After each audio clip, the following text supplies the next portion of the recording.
chers partenaires, chers amis du ministère Maurice Cérillo, Évangélisation mondiale, saviez-vous que nous sommes morts au péché? Le péché ne devrait plus avoir de puissance sur nos vies. Nous n'avons plus aucune obligation envers la chair. Et nous n'avons plus aucune obligation de vivre selon la chair. La Bible dit que la chair a des désirs et que c'est ce que nous appelons en fait la convoitise. Et la convoitise, si nous ne la réfrénons pas, eh bien, donnera naissance au péché. Et le péché produit la mort. Mais nous n'avons aucune obligation envers la chair, car vous et moi, nous sommes morts au péché. Jésus est devenu péché et il a été mis à mort. Et lorsque Christ est mort sur la croix, eh bien nous sommes morts avec lui et donc nous sommes également morts au péché. Et c'est pourquoi aujourd'hui nous ne sommes plus obligés, nous ne sommes plus contraints de marcher selon les désirs et les convoitises de notre chair. Mais nous devons marcher selon l'esprit, l'être spirituel, le véritable vous. Votre chair n'est pas le véritable vous. Le véritable vous, c'est celui qui est né de nouveau. C'est votre esprit. Et votre esprit a reçu la vie de Jésus-Christ.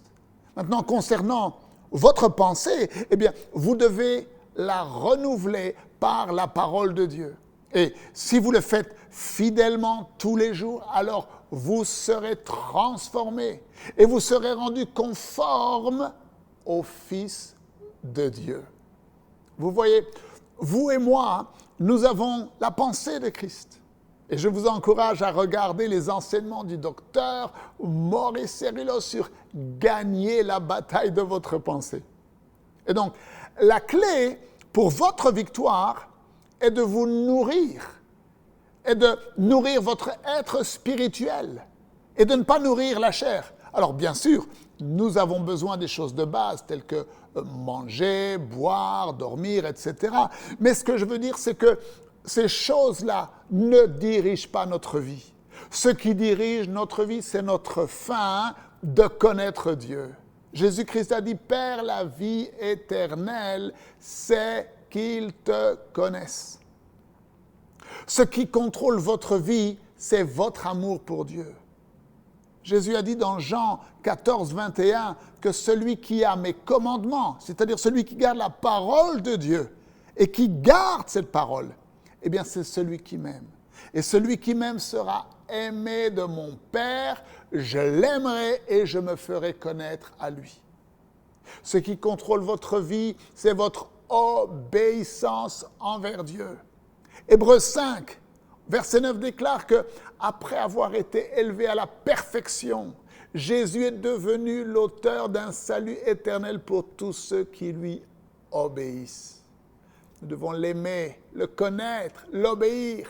Cela doit être notre programme 24 heures sur 24, 7 jours sur 7, tous les jours de notre vie. Vous voyez, le péché, non seulement produit la mort, mais il permet aussi à Satan de vous accuser, de vous condamner.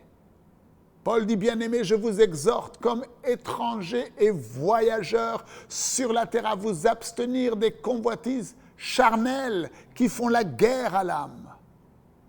Alors, que devons-nous faire? Devrions-nous prier et dire, « Oh Seigneur, je t'en supplie, délivre-moi du péché » ? Non, pas du tout. Le péché ne part pas de votre vie par la prière. Je le sais car beaucoup d'entre vous, vous priez depuis des années pour être libérés de ce péché dans votre vie et il est toujours présent. Voulez-vous savoir comment le péché peut quitter votre vie? Jésus a dit dans Jean chapitre 17, « Père, sanctifie-les par la vérité. Ta parole est la vérité. » Vous voyez, la clé est de remplir votre cœur tous les jours de la parole de Dieu. Et lorsque vous êtes rempli de la parole de Dieu, alors il n'y aura plus de place pour le péché en vous. Vous devez nourrir votre esprit, votre être intérieur. Et le péché n'aura pas la puissance sur votre vie si vous nourrissez votre être spirituel et que vous marchez en accord avec le Saint-Esprit. Connaissez-vous ce verset de la Bible qui nous dit « Ne vous y trompez pas, on ne se moque pas de Dieu. Ce qu'un homme aura semé, il le moissonnera aussi. » Maintenant, écoutez ce qu'il dit. Celui qui sème pour sa chair moissonnera de la chair la corruption. Mais celui qui sème pour l'esprit moissonnera de l'esprit la vie éternelle. S'il vous plaît, prions ensemble. Père, dans le précieux nom de Jésus, nous te remercions pour ta parole et nous te remercions pour la vérité de ta parole. Et oui, Père, nous déclarons que nous avons été libérés du péché lorsque Jésus-Christ est venu sur terre et est devenu péché pour nous. Il a été mis à mort sur la croix et lorsqu'il est mort, nous sommes morts avec lui. Et à cause de sa mort, nous sommes également morts au péché. Et lorsque Jésus-Christ est ressuscité à la vie, nous aussi, nous sommes ressuscités avec lui à la vie. Oh oui, Père, nous comprenons aujourd'hui que nous ne sommes pas esclaves de la mort, ni esclaves du péché, car nous avons la vie de résurrection de Jésus-Christ qui vit en nous. La loi de l'esprit de vie nous a libérés de la mort. Et nous comprenons, Père, que nous avons besoin de nourrir notre être spirituel avec ta parole. Et que nous devrions nous concentrer à t'aimer. Nous devrions nous concentrer à te connaître. Nous devrions nous concentrer à t'obéir tous les jours de notre vie. Et Père, je sais que, alors que mon frère et ma sœur aujourd'hui ouvrent leur cœur à la révélation de ta précieuse parole, ils comprennent qu'ils ont été libérés de la puissance du péché. Et je dis oui, le péché n'a plus de puissance dans leur vie. Père, nous te donnons la louange pour cela. Père, merci pour la révélation de la vérité. Comme tu le dis, nous connaîtrons la vérité et la vérité nous rendra libres. Nous prenons une décision de qualité aujourd'hui.